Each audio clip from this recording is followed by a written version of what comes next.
Hi. Thanks for being here. Uh, Session 91 of our Bible study. It has really, truly been a Bible study. Like we've been walking through the Bible, 91 weeks to get from Genesis chapter 1 to the back end of Matthew chapter 6. So stay tuned. You might miss out on the whole end in just a few years. The thing that I really think is significant about this, you might have just backed yourself off the edge of the camera. Okay. Um, Fair enough. Um, One of the things I think that is interesting and unique and that I've really enjoyed about this is I think a lot of pastors and a lot of churches have a hard time doing this because uh, there are a lot of pastors who don't know whether or not they're still going to be somewhere 3 years later, 4 years later. Like we're into year 4 of this process. We started in 2020, right? Didn't we? 2021 at the latest. So we're in year 3. We've done it for at least 3 years into year 4. And I mean, there are a lot of pastors. Yeah, the Wednesday night. Um, yes, this particular study. I think we started in January 2021. I'm almost certain we did. Clearly, we've missed a few weeks here and there.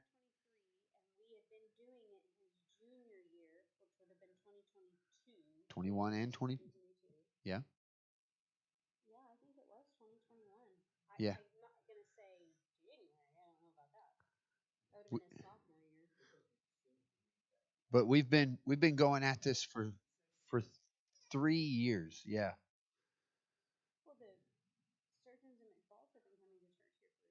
Yeah. So it's been. I mean,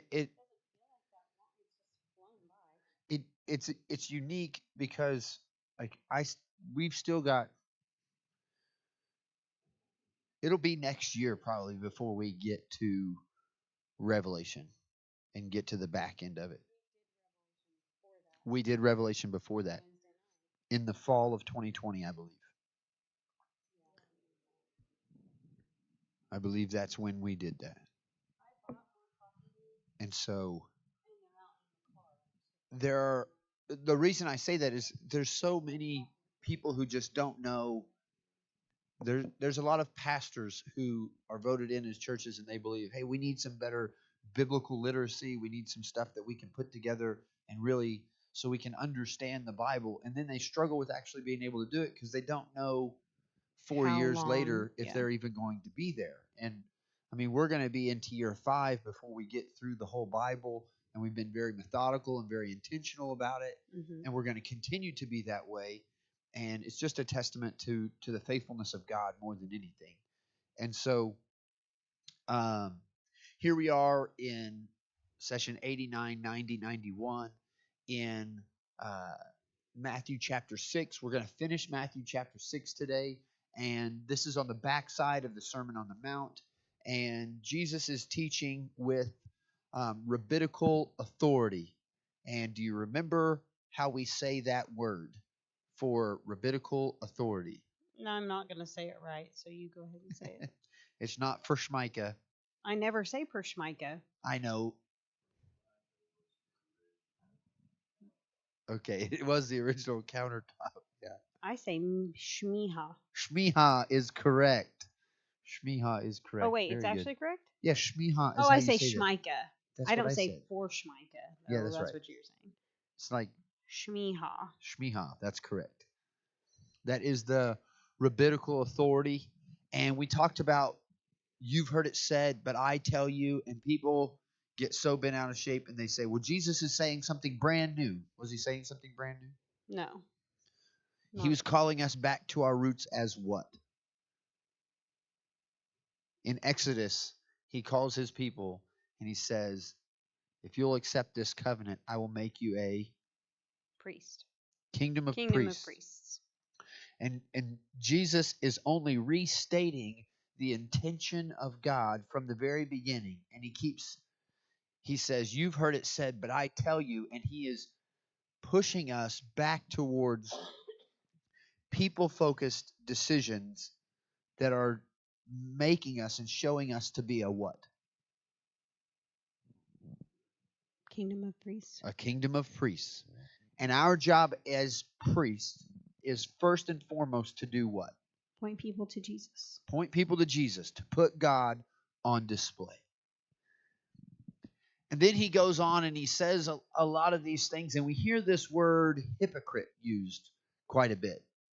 And in our world, we define hypocrite as what? Someone who says one thing but does another. Someone who says one thing but does another. But is that the actual? No, what Jesus is talking about is in their time, whenever someone would be on the stage. So it'd be a theatrical performance. This would be an actor, Mhm. right? Why would that change be so significant? What's the actor pursuing? Attention. Attention. And so what's our job as priests? To put the attention on Jesus. To put the attention on Jesus, to put God on display. But the hypocrite is doing all the things religiously that everybody else is supposed to do, Right. but doing them how? Loudly and for show. Yeah, trying to draw bring their attention back. Bring the audience's attention to them. So over and over again, this idea of this actor, this person playing a part, Jesus says something that's very telling. Do you know what term I'm talking about? No, I don't know. Store up your treasures. All of these things. What's the tagline on the tail end? I tell you that they have received. They have received their. What they say? Basically, that's it. Their accolade is the applause. Yeah, they've already received their reward. Yeah. And that's a pretty dangerous thought. Isn't that what we talked about? Yeah. It's dangerous when you become the center of attention. And I remember Why Jesus, I think, is the Ravi Zacharias book. And I was just thinking about him yesterday. He talks about finding Jesus in a world of mass media. And we talk about this, but he also talks about in that book, the late Ravi Zacharias talks about in that book the challenge of mass marketing Jesus. And almost inevitably the desire starts pure is his contention. Mm-hmm. That it starts with we can reach more people and we can make an impact in more people. But over and over again in the mass marketing, how do we reach as many people as possible? At some point it becomes an empire. It becomes something that has to be maintained and taken care of and has to be given to and moved in a direction to meet certain standards instead of being a pure gospel declaration to reach the masses and allow God to take care of the rest.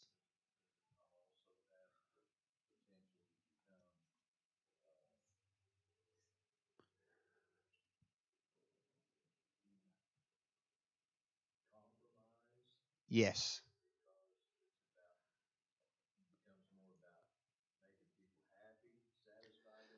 Yeah.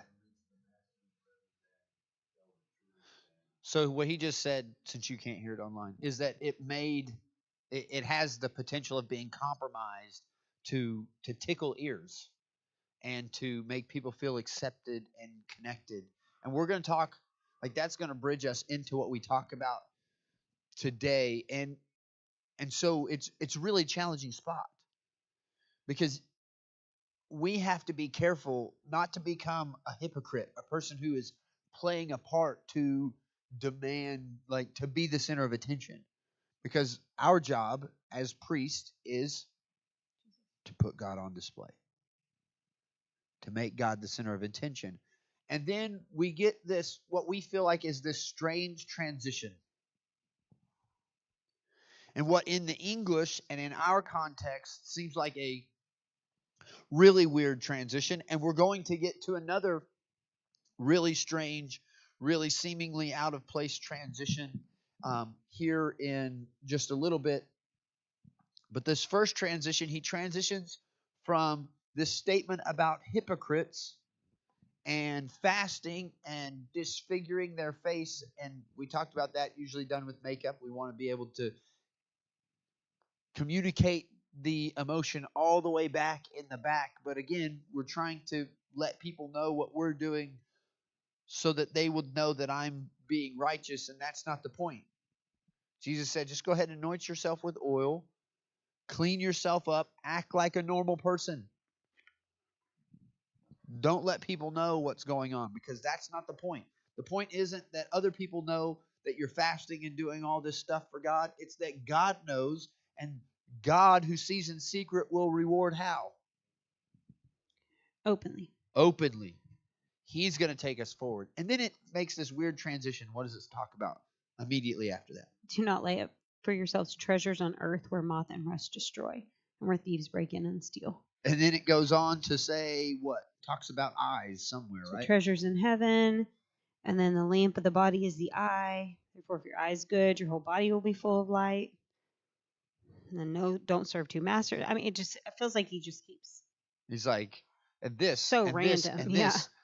And what's going to happen is... It's like whenever you are trying to give instruction and you think, oh, I probably should tell them this as well, and it doesn't seem to transition from that first subject to the second one very well, because it's not an essay, it's just a book, a list of instructions of, oh, by the way, and do this too. Yeah. What does that have to do with that? Well, it doesn't, but it's something I thought of.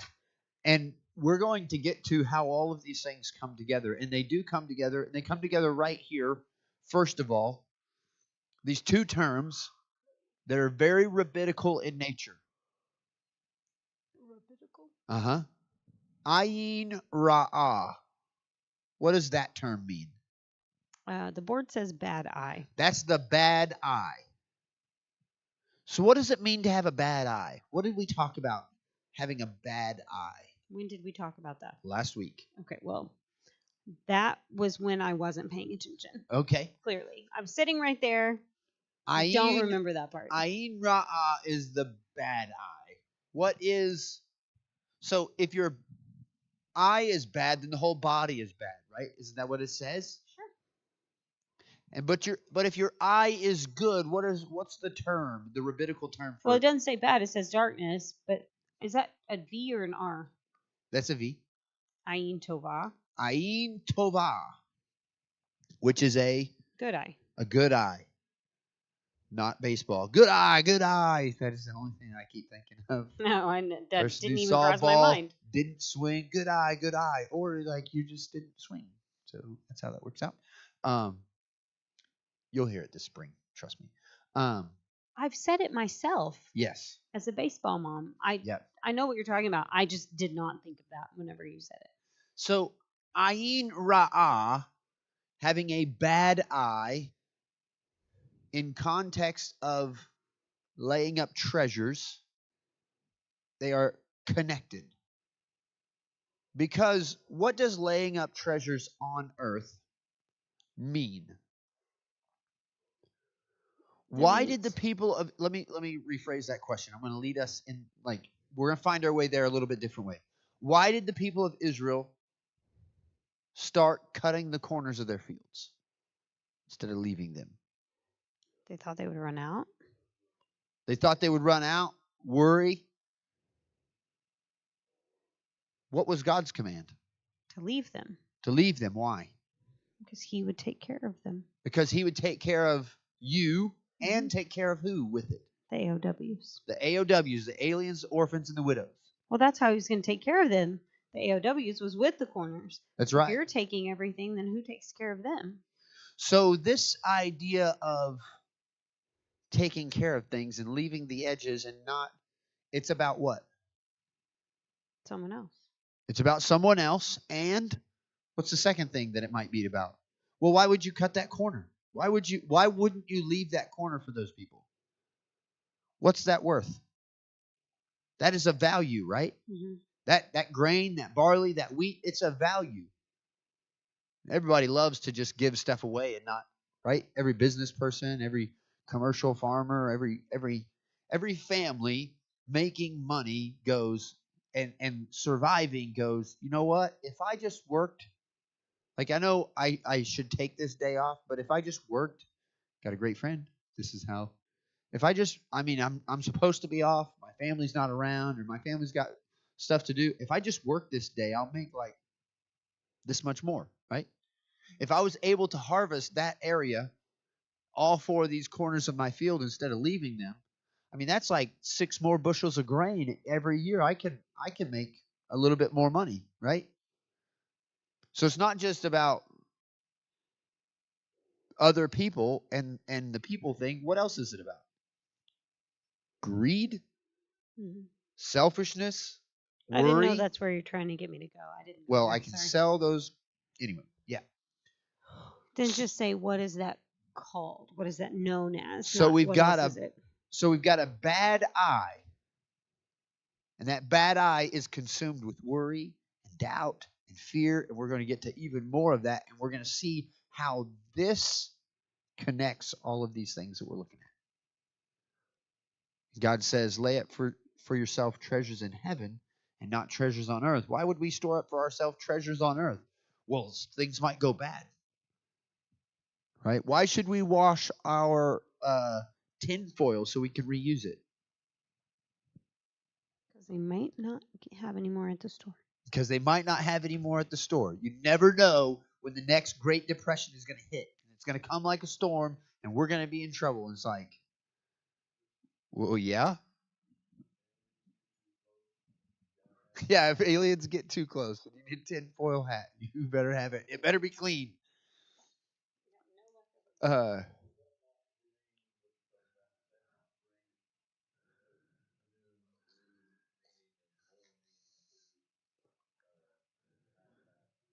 yes.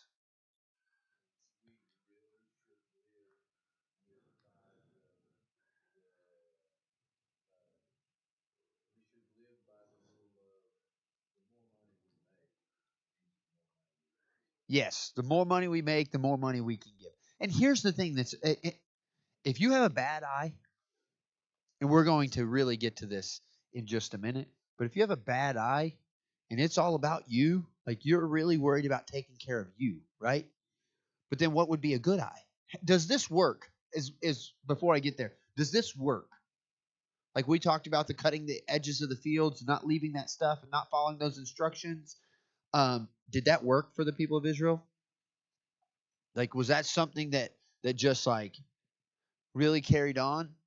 We've seen how this doesn't work out, right? We've got examples. We've got Adam and Eve in the garden. We've got Cain and Abel. We've got Noah and his vineyards. We've got the Tower of Babel. We've got the people of Israel and refusing to just be obedient to the law and being told over and over and over again. Didn't we spend like, I don't know, most of last year going through each of the prophets and the writings in the Old Testament and talking about their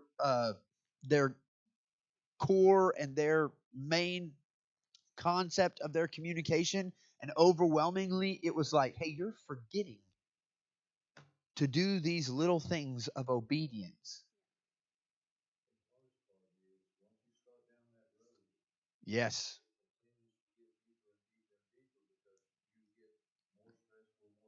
Every little bit, yes.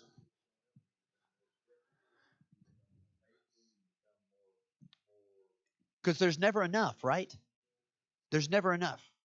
Like it doesn't matter. Like I love Dave Ramsey. Good teaching. He's like start out with an emergency fund, and there, like you start there, and that's not a bad thing.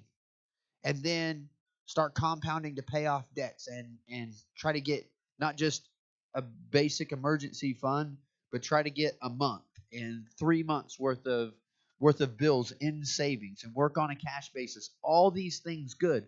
One thing that he does do regularly in that teaching is, hey, don't cut short tithing and don't cut short of benevolence. Money set aside that you can give away.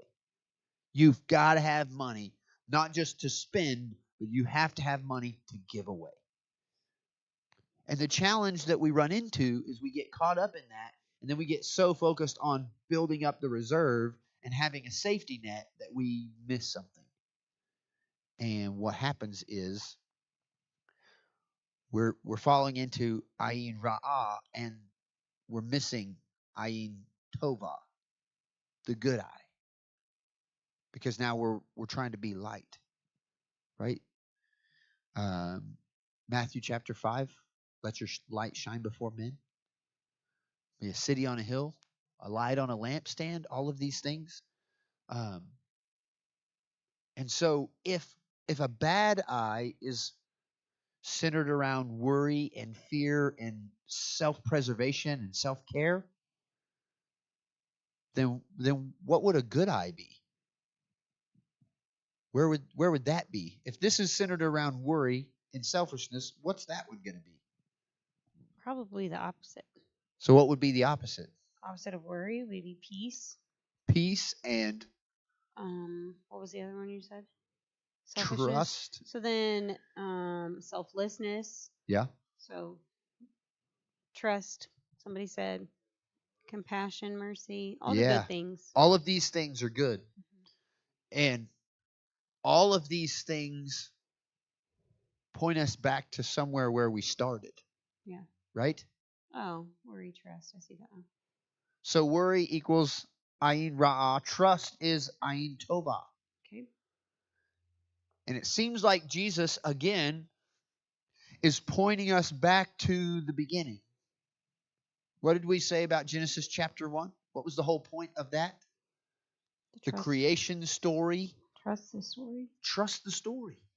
Trust the God who created all this thing. Because it leads us to what? What was the point of Genesis chapter 1 and into the very beginning of chapter 2? Because for some reason we left. Rest. Rest. What does it take to rest? Trust. It takes trust. You know, people say, some people just need to get away. Well, some people get away and they worry the whole time that they're away about the stuff that they just left at home is going to be a problem. It's all going to break apart. It's like, how are they going to survive without me? It's like, why did you even leave then? Because somebody else told me to, okay? Yeah, somebody else did tell you to. I raised my hand. I said that was me. Yeah, somebody else did tell you to. I'm the adventurer of the relationship here, if you didn't know that. So I always want to be going. She wants to stay home. Case in point, I got home yesterday from a training. Yeah. And he said, I've been home all day. I want to go to this basketball game. I said, why? Our kids aren't, Sawyer's not even in town. That's like, true she's story. not playing. Why do you need to go? Well, because I've been home all day. Yeah. So? Yeah, he said, I've accomplished a lot of things, and I just want to go to the basketball game. Yeah. I said, I accomplished a lot of things, and I want to stay home with you. So we're going to stay at home. So we stayed home, and and he watched the basketball game. I live streamed the basketball game. Yeah. So there was some compromise there, but I had just taken a personality thing about, I mean, this is totally an aside here, obviously, but about how people that want to, well, this is not what it was about, but I learned that these action people, these go-getters, these carefree, free spirit, don't need a schedule, don't need to plan, don't have to have organization, get on my nerves. And so I'm married to him. Yes, they do. I'm married to one. Anyway. If you're going to fight a fight, pick a good one. Yeah. Anyway. So I made him take this personality test that I had to take, and I was not surprised by his results in any way, shape, or form. And then he says, I want to go to this basketball game. And I'm like, oh, you're such an orange. Because that's the color of this personality. Anyway. That was free. Just it's good stuff. Thing about us. But. All right, so let's pick up the story, and we'll start in verse 24. Yeah, that's perfect. Can you read it? Let's start in verse 24 because it's going to help us bridge this gap. Okay. You don't need to explain. Read us. I knew you had to explain. I would like for you to read us all the way to verse 6, and I will do my best to not talk and let you read all the way to verse 6 so that we can cover Just all mute of your that microphone. information. Go ahead. Just mute it. Can't do it. Yeah, I dare you. Do it. We'll wait. Okay. You're going to be waiting. Go ahead. Verse 24. I'm listening. Don't interrupt. No one can serve two masters, for either he will hate the one and love the other, or else he will be loyal to the one and despise the other. You cannot serve God and mammon. Therefore, I say to you, do not worry about your life, what you will eat or what you will drink, nor about your body, what you will put on. Is not life more than food, and the body more than clothing? Look at the birds of the air, for they neither sow nor reap nor gather into barns, yet your heavenly Father feeds them. Are you not of more value than they? Which of you, by worrying, can add 1 cubit to his stature? So why do you worry about clothing? Consider the lilies of the field, how they grow. They neither toil nor spin. And yet I say to you that even Solomon in all his glory was not arrayed like one of these. Now if God so clothes the grass of the field, which today is and tomorrow is thrown into the oven, will he not much more clothe you, O you of little faith? Therefore do not worry, saying, what shall we eat, or what shall we drink, or what shall we wear? For after all these things the Gentiles seek. For your heavenly Father knows that you need all these things. But seek first the kingdom of God and his righteousness, and all these things shall be added to you. Therefore do not worry about tomorrow, for tomorrow will worry about its own things. Sufficient for the day is its own trouble. Judge not, that you be not judged. For with what judgments you judge, you will be judged, and with the measure you use, it will be measured back to you. And why do you look at the speck in your brother's eye, but do not consider the plank in your own eye? Or how can you say to your brother, let me remove the speck from your eye, and look, a plank is in your own eye? Hypocrite! First remove the plank from your own eye, and then you will see clearly to remove the speck from your brother's eye. Do not give what is holy to the dogs, nor cast your pearls before swine, lest they trample them under their feet, and turn and tear you in pieces. Pretty aggressive pigs, if I do say so myself. But let's talk. First of all, does it make sense, the backside of what we read last week, because we read verse 24 this week, to kind of bridge that gap? We're talking about the eye, the good eye and the bad eye, and it says you can't serve two masters. Can't serve God and mammon, Right. or what's the translation of mammon? Money. You can't be ayin ra'ah and ayin tova. They are east and west.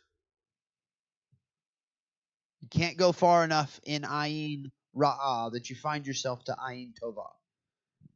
You can't start down a path of bad eye and find your way to good eye. Because what's going to happen is you're either going to appreciate one way and hate the other way, or you're going to be passionate about the other way, right? And hate the one. There's no way to do both. You can't trust God and trust your own provision at the same time. It's impossible. That's what this is saying.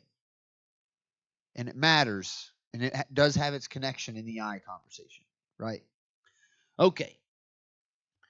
So again, he goes on, and a lot of times we view these teachings post the Sermon on the Mount, and we get lost and we like break them up. Well, this is what it says about fasting. This is what it says about treasures in heaven. This is what it says about being anxious, and this is what it says about the eye. This is what he says about prayer, and this is what he says about giving to the needy. And here's the problem. We piece all these things apart and we teach them as separate pieces. And what we're understanding here in Jesus' teaching is that all of these things go together. All of these things are about the focus of the heart and the focus of our life. Because up until this point, their focus has been on actions. If you're righteous in your actions, all the other stuff is good. And Jesus is like, no, from the very beginning, God's intention was not whether or not you killed someone, but whether or not you were so angry with someone that you were unwilling to give them space to make it right. Or that you were willing to let it go in any way, shape, or form. Because isn't that what we talked about in the prayer? The thing that's different in this prayer than the one that they had practiced all their life? It was, forgive us as we forgive others. That's the thing that is unique to the Lord's Prayer that isn't in all the other ones. And it's like, why do I have to forgive? Well, you have to forgive because if you don't, you're not inviting people into anything. And this is what's going to be significant. He says, don't be anxious. Right on the back side of Ayin Ra'ah and Ayin Tova, you can't serve two masters. And they're like, well, what are you talking about? Can't serve two masters. Well, you can't be anxious about all the things that you need, your food, your clothing, and your shelter, and not trust God and still call yourself children of God. Isn't this kind of the space where children really grow up and kind of move out on their own and try to start to make their own decisions?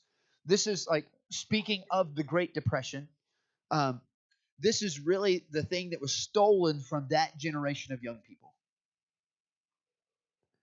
What was stolen from that generation of young people was the trust and the willingness to just be children and to grow up as young people who learned how to just trust their parents to take care of everything. Because like, our kids don't grow up in that. Our kids grow up in, hey, if I need something, or if there's something coming up, I don't have to worry about where those resources come from. All I have to do is say, hey, this is what I need. And my parents are going to do what they believe is best and give me what they can, and I'm going to make do with that and figure it And out. they're never afraid to ask. Correct. Where, like, for myself growing up, I was always afraid to say, oh, like, hey, I need this. Right. And there was a generation, because I was not sure where it would come from. And the generation before you were children of the children that grew up in the Great Depression. Mm-hmm. And those kids got to 10, 11, 12, 13 years old, and it was, if I don't stop going to school and start figuring out how to make a quarter a day, my family's not children of the Great Depression? Yes. Yeah. We're not going to live.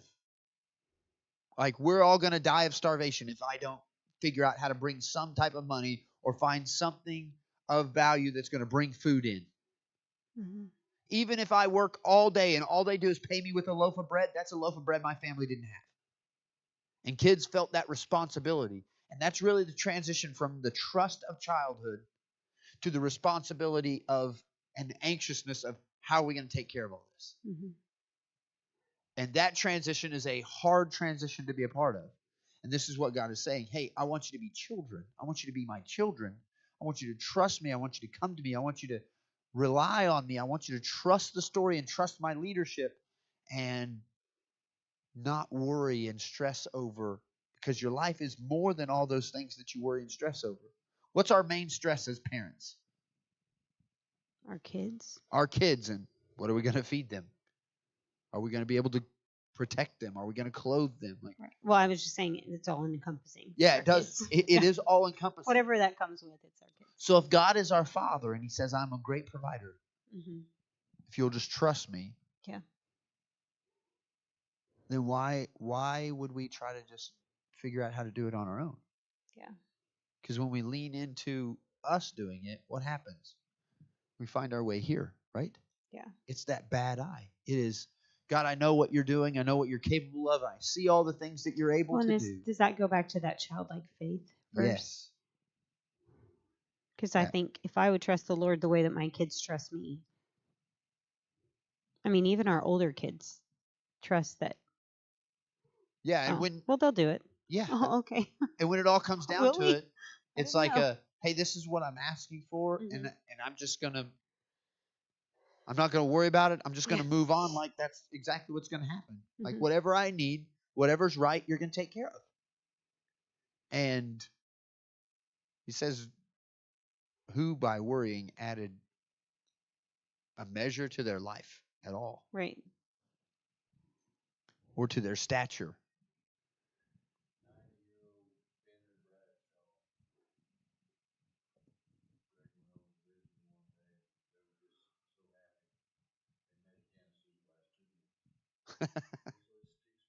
Yeah, it does stick with them.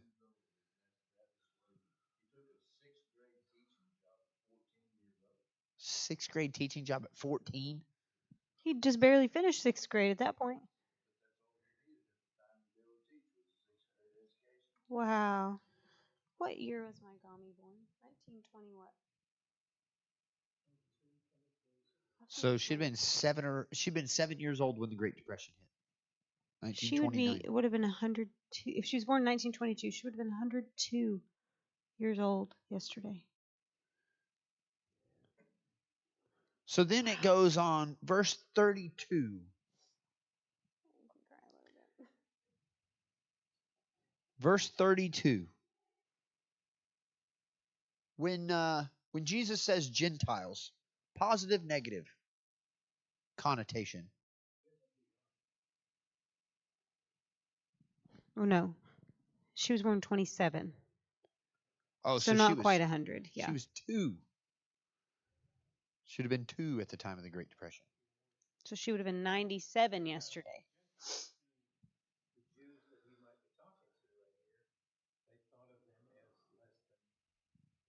So they thought of them as less than people. We're going to get to that. That's really good. I like it. So would this be positive or negative? If the audience of the Jews, I would assume negative if they think of them as less than people. Audience of the Jews that Jesus is talking to, when he says, for the Gentiles seek after these things. And they're like, well, that's just hurtful. We're not like those people. And your heavenly Father knows that you need them all. What does it say next in verse 33? 33? Yes. I was on the wrong chapter. But seek first the kingdom of God and his righteousness, and all these things shall be added to you. Do you remember the word, the Hebrew word for righteousness? Starts with a Z. Zedekah? Zedekah, yes, good. Zedekah? Zedekah is the I thought you always said Zedekah. Zedekah. Stop saying it.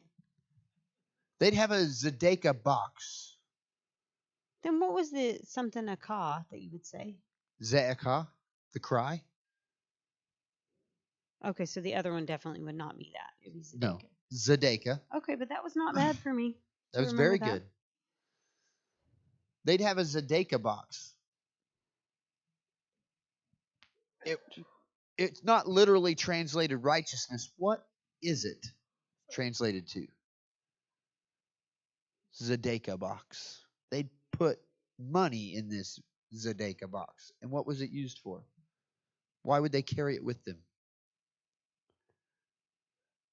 Because when they saw someone in need, was it benevolence? it was benevolence. Look at me. Look at all these Seek answers I'm coming up first. with, Dad. He says, God knows all these things that you need. But instead of pursuing after all those things, seek first the kingdom of God and his Zedekah. Benevolence? His benevolence. That means carry with you what God has given you and be willing to do what with it? Be benevolent. Give it away. Give it away.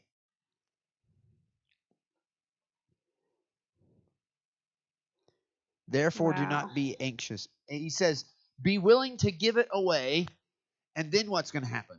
If you're willing to give it away, if you have it in hand, prepared to give away, and seeking after that righteousness and that place that God wants you to, Zedekah, give it. And all these things shall be added to you. So what things?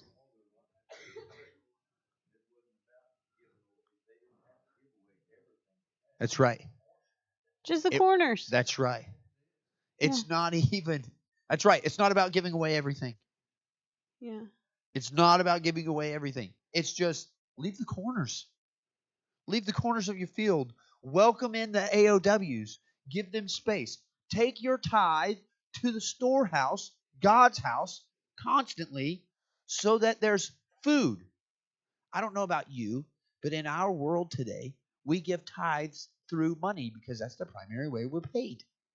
In all the other parts of the world where like their income and livelihood is like rice and beans and chickens, you know what they give in tithes and offering to the church? I would assume rice and beans and chicken. Rice and beans and chicken. How do you give a tenth of a chicken? You just give a chicken. Oh, that makes more sense than a tenth of a chicken. So then what happens? A couple feathers. So then when a person who is in need shows up to the house of worship where the only person close by is the family of God, the minister who is there, the priest of sorts, and they say, we're in great need and we don't know how we're going to survive. Well, I've got great news. The people of this community are so faithful to the word of God and to the call of God on their life that all they have is food. So we got some rice and some beans and some chicken. Let's go ahead and cook it and let's have a meal. And I'll invite some of the people of the community and we'll figure out how we can minister to you, how we can care for you while you're here with us. We don't care if you're wandering on and we never see you again. We don't care if you're trying to find a place and build a home here and build a life here. You're going to get to know the presence of God, and we're going to put God on display because this is what we have.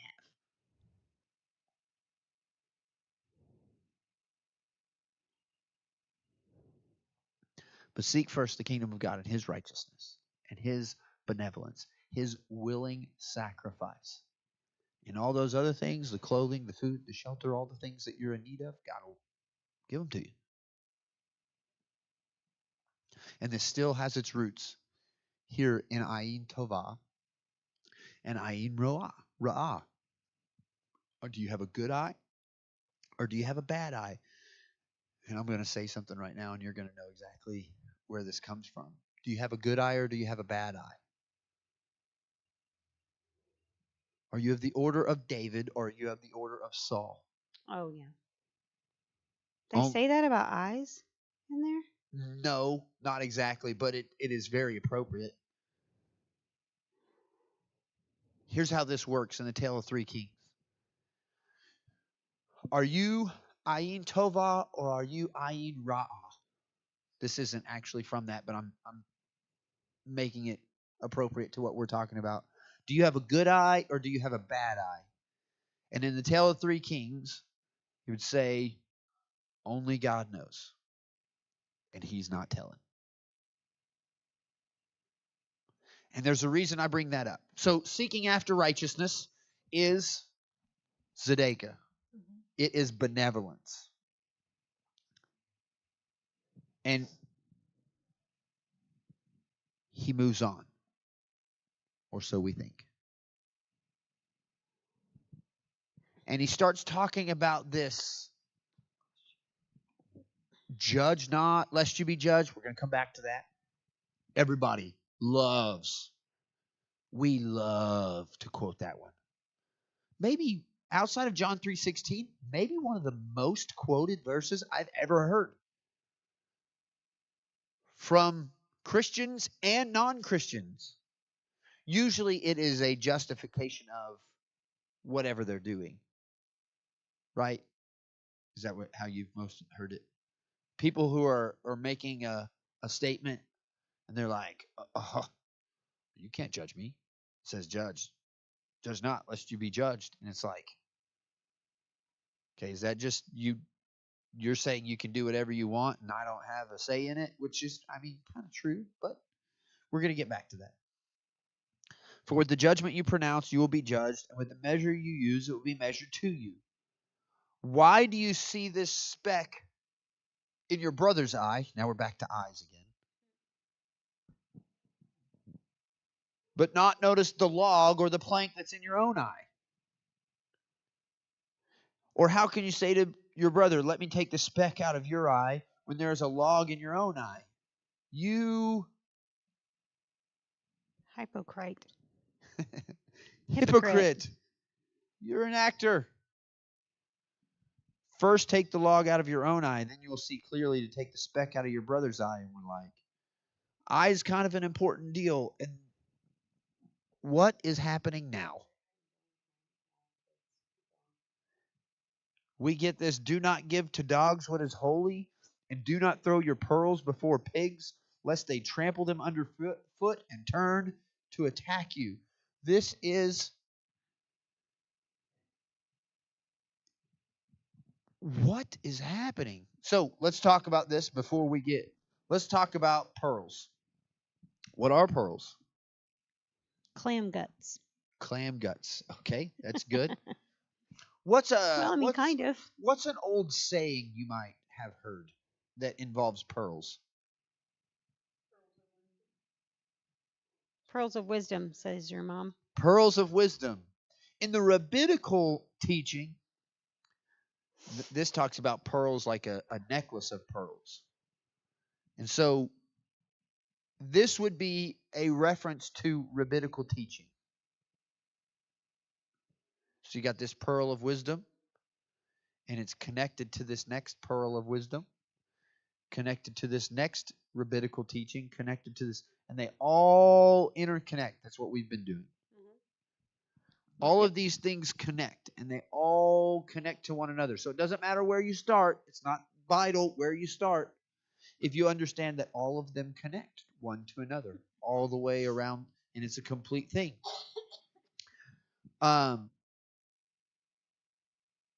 But why would you talk about pearls and putting them before dogs and swine? What is this reference to dogs and swine? Okay, first let's deal with the swine. Or no, let's go ahead and deal with the dogs. There is a passage later on that we're going to get to. Is it in Revelation? Nope, it is in the Gospels. I believe in Matthew, where a woman comes, yes, asks Jesus to what?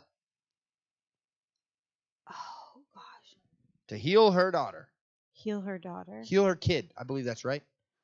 We'll get to it. It's ask for healing. Okay. What does Jesus say? I don't remember. It's there, but I don't know. Why details. would we take what's intended for children and the food that is intended for children and give it to the dogs? Why would he say that about healing? Why would he say it about healing? Who is she? She's a Gentile. What does that have to do with it? I don't understand. She's the dog. So say it again.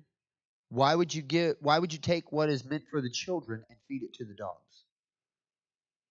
Why would he say that to a Gentile, though? Because in the Jewish term, when the Romans and the Gentiles are not around, they referred to them as dogs.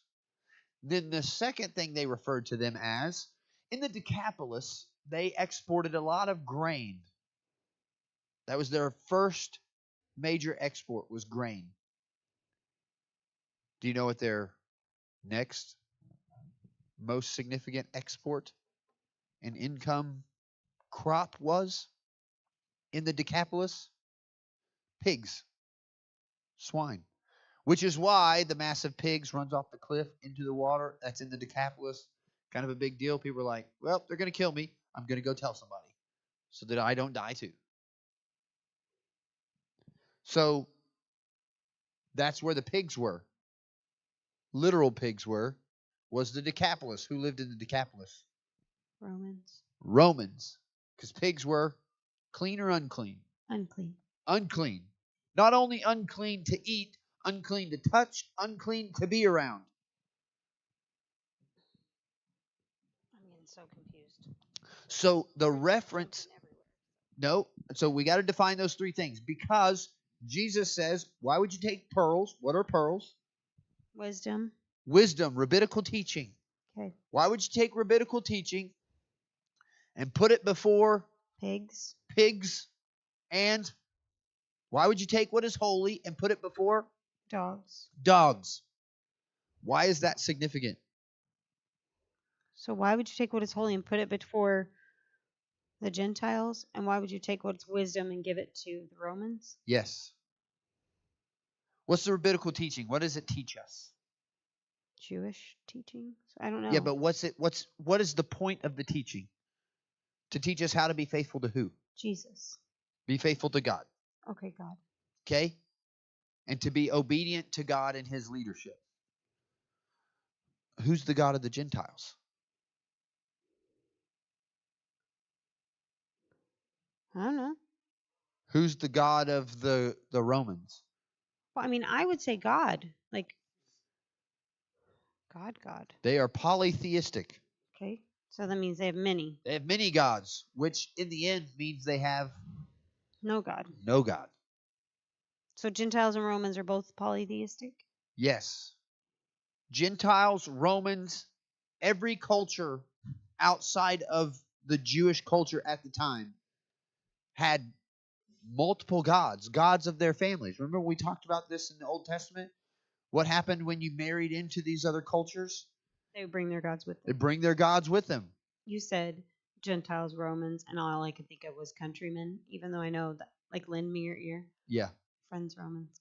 Anyway, sorry. So these people, where we worship the one true God, is how they would say it, the creator God, the God of the universe, they would go, there's no such thing.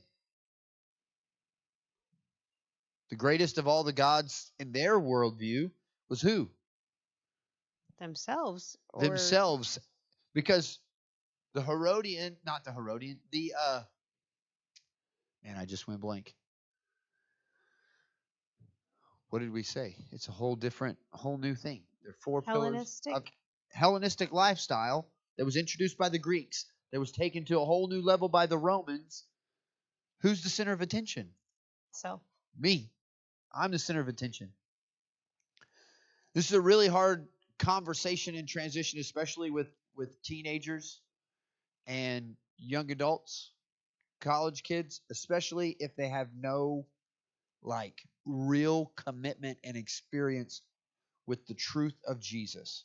Even ones that are raised in church, just because they're raised in church, if they've never made a commitment and had an experience of their own to say God is God and he is my Savior, he is my Lord, and I will follow him all the days of my life. If they've never put that in their place, how challenging is it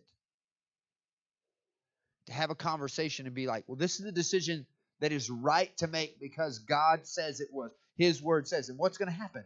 What happens is you get rebellion and fighting. And not only that, you get not only am I not going to do that, I'm going to do the exact opposite because I know that's what you want me to do. We'll see what happens because those children and those young people, they haven't made, it's not a relationship and a commitment that they've made on their own, right? So what happens with the Gentiles and the Romans when a Jewish person goes, well, this is what the rabbinical teaching says, and what they're doing is wrong, and I need to fix that. I've got to confront them because they're living in sin. This is a modern day conversation. But the other person doesn't feel like it applies to them. That's right. Hey, what you're doing, how you're living, like young people who have no relationship with God, who are living together before they're married and having sex before they're married, and they're following a destructive path, and I need to talk to them, and they need to know the truth so they can fix what they're doing. You start going and taking your pearls of wisdom and casting them before swine. You take exactly what that is. You take your pearls of wisdom, you take your conviction, and you go, what you're doing is wrong, and does anything good come out of it?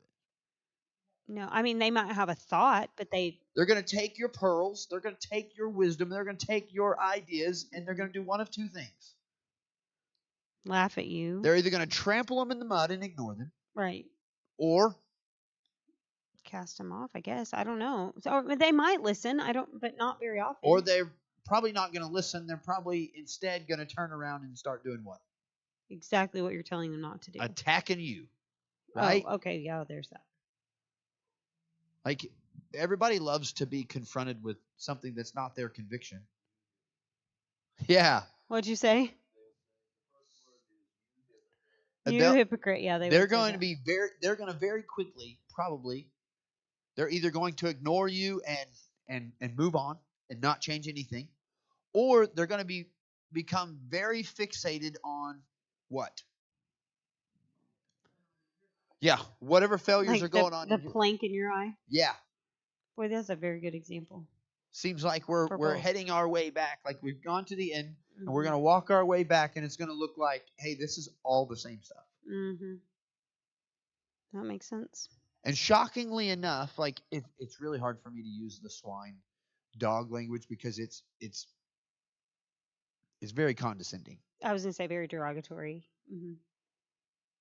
And it is very derogatory. It is not flattering. It's not, but it is very intentional. Mm-hmm. It makes sense. I've never realized that before today. These people don't care what your God says because they don't know your God. Right. And at this point, they don't want to because all you're doing is judging them. All right. So that brings us to that point. Does it? Brings us to judgment. Oh. It wasn't even on purpose. And this whole conversation in chapter 7 starts with what statement? Judge not. That you not be judged. Judge no. not Hold that on. you be that you be not judged. Judge not that you be not judged. Mm-hmm. So what's the first option of the definition of judgment? What is the most common definition of judgment in our context? What do we think? Well, take it right off the board, why don't you? Yes. We're talking about correction, yes. This would be a judge sitting on a stand and all the information being given to them, and they make a declaration. Bang. You need to fix it by the letter of the law. Here's the judgment. That's one way. That is our modern definition. Mm-hmm. Do you think that's what he's talking about here? Probably not. Okay. Just because you're asking. I'm going to continue to ask just to throw you off. No, it's not. This isn't the act of judgment, but this is the way that we interpret it now, isn't it? This is the way it gets applied to us, and it's the way most often it gets taught. But if we understand that it is in context, not a standalone statement, but one that actually has its connection all the way back through chapter 6, there's more going on here. And we just don't understand it because we don't have the cultural context for it. So then, another way to talk about judgment would be discernment. So if we judge a situation, we're trying to discern what's right and wrong. Right. That makes sense, yeah. We're going to judge for ourselves which is the right path, what is the right decision. And he says, is this the context of, well, don't discern the right decision for others so that it's not discerned whether you're right or wrong. Is that? That could make sense, yeah. That could make sense. Okay. Or there's a third option. Mm-hmm. When they would judge, they would look at something and judge its value. I was about to say that. I was thinking judge, and then I thought of like the county fair or something. Yes, very good. Well, how does that work? How would the judging to the county fair work? Well, you just look at it, and everything would be pretty much the same, but you have to decide what's the best. What's the best? Mm-hmm. What deserves the prize? Right. The blue ribbon. So these things are very comparable, but this one is just better. Right. Than this one. Reasoning. Yeah. So then, why would that? Isn't that in cattle grading? They do reasons. Why would that idea of judging the value of something come before do not give dogs what is holy and do not throw your Because you're pearls. deciding what's best. So who are you to say that this is the best thing And when why? someone else could say that this was the best thing? And what does it follow? What was the back end of that prayer? Which one? What was the back end of that extra piece of that prayer that we talked Forgive about? us, Forgive us our debts as we forgive our debtors. What does that Zedekah conversation have to do with? Benevolence. Benevolence and willingness to give. What is it in your life that makes you look at someone in particular and go, you know what, even if they needed help, I don't know that I'd be willing to help them?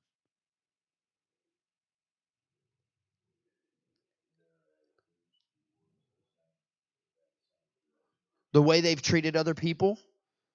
Yeah. The way Their that other person that needed help, like yeah, even if they didn't need help. their attitudes of like there's a lot of things. Mm-hmm. Personal hurt, pain, personal pride. I mean, there's a lot. But I mean, really, when it comes down to it's hurt and pain. Mm-hmm. So when we're looking at this, then how do we deal with the value of people?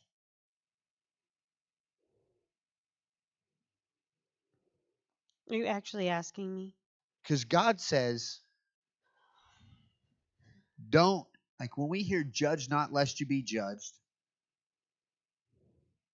what we should hear God saying is don't determine the value or lack of value of people Unless you want your own value to be determined. unless you want your own value to be determined. And he says what after that? For with what judgment you judge, So with the value that you pronounce, you will be valued. you will be valued. And with the measure you use, however you measure that, it will be measured back to you. That's how your measurement will be. And it still brings us back to this same conversation, right? Ayin Ra, the bad eye, says, it's about me. Yeah. And based on my convictions, based on my relationship with my God, you're wrong. And you're not worth it. And this is exactly what the Jewish people have done. So you're saying based on that, you're not worth it. But the Gentiles can look at you and say, well, based on my measure, you're not worth it. Correct. Because they don't measure the same way. Exactly. And all this bad eye does is create division. Yeah. Create hate. Create destruction. And when God says, hey, if you'll understand, stop worrying about the value of people and stop worrying about whether or not people are valued. Mm-hmm. And if you'll look at them with a good eye and understand, do this and remember, don't forget. Mm-hmm. If you will trust me, it doesn't matter if that's a Roman or a Gentile or a widow or an orphan or a person who is born completely separate on the wrong side of the tracks in the wrong part of town. It doesn't matter because God has spent his whole existence and relationship with his people saying, hey, I chose you because you were the least valuable. You didn't have a home. You didn't have a people. You didn't have a God. You had nothing. And I called you out. And then I called you out of that place. And instead of seeing the promise I had for you and staying there, you went and trusted somebody else and found yourself in bondage in Egypt and growing because I blessed you, but a threat to them, and they were going to kill you and wipe you off the face of the earth. You were just going to become Egyptians. and I wanted more for you. So I came and moved in power and said, you're more valuable than that. And I led you out into this wilderness, and I said, trust me, if you'll just make much of me, I'll make you a kingdom of priests. If you'll just put me on display and trust me and follow me and accept my commandments, accept this marriage relationship, I will make you into who you're supposed to be. And that's people who are centered around making me the center of attention.